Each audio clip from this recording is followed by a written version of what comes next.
안녕하세요. 하인아빠 소동진 과장입니다. 자동차 리스로 구매하는데 눈탱이, 이자 폭탄으로 출고하는 경우 아마 이런 상황이 있을 확률이 매우 높습니다. 오늘 영상을 시청해 주시면 영업사원 말에 속아 이자 폭탄으로 출고하는 일이 없을 겁니다. 제 영상을 보신다고 돈을 벌지는 못하지만 나가는 돈을 막을 수는 있습니다. 우선 이자 폭탄을 크게 신경 쓰지 않는 분들을 위해 상품별 영업사원의 수수료 구간을 안내 드리겠습니다. 영업사원의 수익은 모두 고객이 납부하는 이자로 돌아갑니다. 할부 진행 시 영업사원의 수익입니다. 자, 예를 들어 차량가가 1억입니다. 이제 고객이 선수금 50% 넣으면 잔금이 이제 5천만 원 남죠. 그러면 영업사원은 0%부터 최대 2%까지만 넣을 수 있는데요. 최대 수익을 넣어도 100만 원이에요. 자, 근데 이제 이걸로 이제 작업 같은 걸 진행하기 때문에 수익이 100만 원 생기지만 온전히 다 챙기진 못하죠. 뭐 20에서 40만 원 정도 빠지겠죠. 그래서 할부 진행 시에는 극악 무도한 눈탱이 구매가 애초에 불가능합니다. 자, 그리고 이제 문제 리스입니다. 저도 예전에 아버지 사업하실 때 리스로 소렌토를 구매했었는데 소렌토 R이었는데요. 4,200만 원짜리 하는 차량이었는데 임수할 때까지 들어가는 금액 보니까 이제 6,200이 넘어가더라고요. 저도 두드려 맞았죠. 그리고 이제 현재까지도 잘 타고 다니고 있습니다. 아까우니까 이제 어떻게든 뽕을 뽑아야겠죠. 자, 이제 리스 수수료 안내할게요. 리스 수수료는 차량 금액에서 취등록세를 추가합니다. 그리고 고객이 초기 비용을 얼마를 넣던 이건 수수료의 영향을 절대 주지 않습니다. 그래서 대출 금액은 취등록세를 합산한 1억 700만 원이 되고요. 영업사원 수익은 0%부터 15%까지 넣을 수 있는데요. 금액으로 환산하면 0원부터 1,600만 원까지 수익을 책정할 수 있습니다. 할부와 비교하면 16배 차이가 나는 겁니다. 자, 그럼 이제 영업사원 수수료를 넣었을 때 리스료는 어떻게 산출되는지 보여드리겠습니다. 영업사원 수익은 모두 고객에게 이자로 돌아간다고 했죠. 자, 리스 세팅은 모두 동일하게 잡고요. 차량가 1억 6천만 원 포르쉐 카이엔 예시 견적입니다. 자, 리스료 233만 6,500원, 수수료 1% 들어갔고요. 170만 원입니다. 리스료 246만 9,800원, 수수료 5%고요. 850만 원입니다. 리스료 275만 3,900원, 수수료 10% 들어갔고요. 수익은 1,700만 원입니다. 최저 견적과 최대 견적은 한 달에 41만 원 차이 나고요. 60개월이면 2,500만 원 차이가 발생하게 됩니다. 남들보다 3,400만 원 더 주고 구매하는 수준이 절대 아니기 때문에 예시를 통해서 제가 보여드렸습니다. 이제 눈탱이 리스, 이자 폭탄 리스가 진행될 높은 사항을 제가 안내 드릴게요. 여러분도 혹시 이런 경우가 있었는지 아니면 지금 내가 이런 상황인지 잘 확인해 보세요. 첫 번째, 지인이 소개했거나 지인이 영업사원인 경우 친구한테 소개하는 거죠. 이 사람 되게 할인 잘해주고 잘한다고. 자기 주변도 다 이쪽에서 했으니까 너도 해. 이제 이런 식으로 이제 소개받는 경우인데요.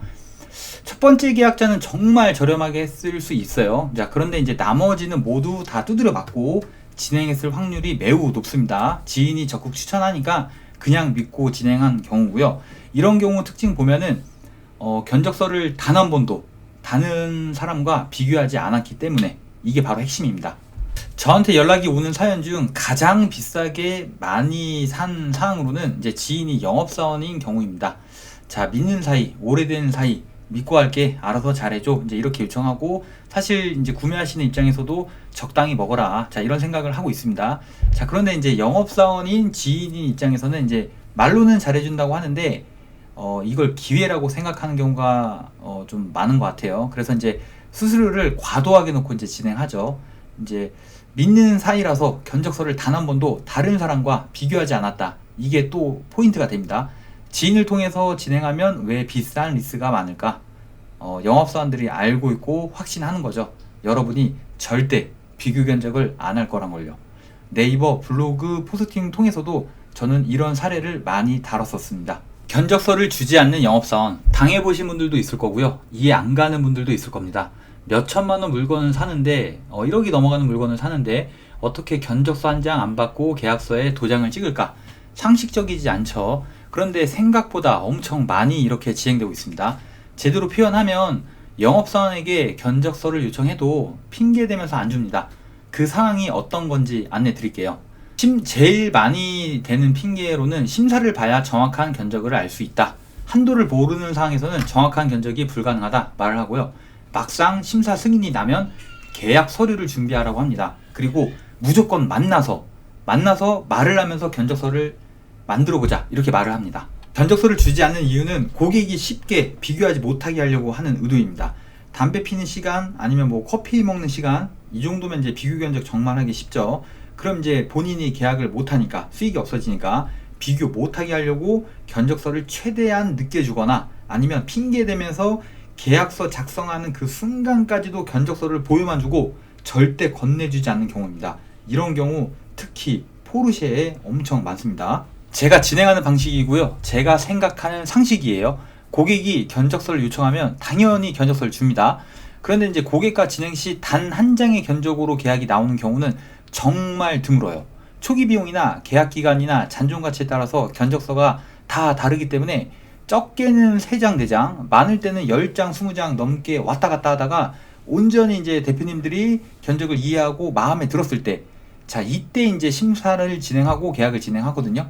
물론, 애초에 견적이 마음에 안 들면, 심사를 볼 필요가 없는 거죠. 이런 정상적인 절차를 다 무시하고, 차가 배정됐으니 심사를 우선 보자.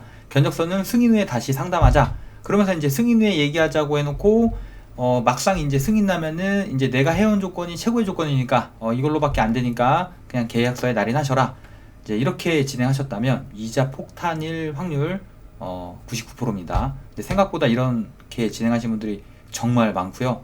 이런 경우는 이제 리스가 처음이시거나 나이가 좀 있으시거나 여성분들 대상으로 이런 영업을 하는 친구들이 좀 많이 있는 편이에요. 마지막 3번째, 엄청난 속도로 밀어붙이는 경우입니다. 전화로도 이제 이게 확연히 느껴질 겁니다. 지금 아니면 차를 다른 사람한테 줘야 한다 하면서 심리전으로 몰아붙입니다. 오늘 승인 내서 오늘 계약서 작성 또는 내일 오전에 바로 계약서 작성. 고민이고 뭐고 계산할 시간 절대 안 주고요. 엄청나게 몰아붙입니다. 이런 상황 역시 비싼 리스일 확률 99%입니다. 오늘 영상 정리합니다. 리스 진행 시 내가 지금 이런 경우라면 나의 견적은 이자 폭탄 리스의 경우가 높으니 반드시 체크하셔야 합니다. 하나, 아는 사람을 통해서 진행하고 있는데 내가 별도 비교 견적을 하지 않은 경우. 둘, 견적서를 요청하면 말로만 두리뭉실 설명하고 절대 서류로 된 견적서를 주지 않는 경우. 3번째, 긴박하다. 지금 아니면 대기가 얼마나 걸릴지 모르니 빨리 해야 한다 하면서 속도로 엄청나게 몰아붙이는 경우. 자, 아시겠죠? 이것만 주의하시면 1000만원 모으는 건 어려울 수 있는데 나가는 건 정말 확실하게 막을 수 있습니다. 리스 자체가 영업사원의 수수료 구간이 높다 보니까 높은 수익을 위해서 편법이나 잔재주를 부리는 경우가 많은데요. 속지 않으려면, 당하지 않으려면 지금 내가 겪는 상황이 상식적인지 상식적이지 않은지만 차분히 생각해 보시면 됩니다. 상식적이지 않은 상황이 항상 문제가 되기 때문이죠. 리스로 자동차를 구매하는 분들은 대부분 수익이 좋은 분들이 많이 합니다. 그런데 이제 굳이 명분을 만들자면 비용 처리, 세금 절세라는 이유가 한몫하는데요. 자, 명분이 어쨌든 여러분이 흘린 땀과 희생한 시간이 결실이 되어 리스로 구매해야 한다면 내가 한 노력의 10분의 1도 안 한 친구들에게, 상담의 기본도 모르는 친구들에게, 정도를 넘어선 친구들에게 나의 희생한 대가를 순순히 주지 맙시다. 잘못된 배려가 많은 피해자를 만들 수도 있습니다. 저는 10년 일을 했지만 단 한 번도 차를 판매한 적은 없습니다.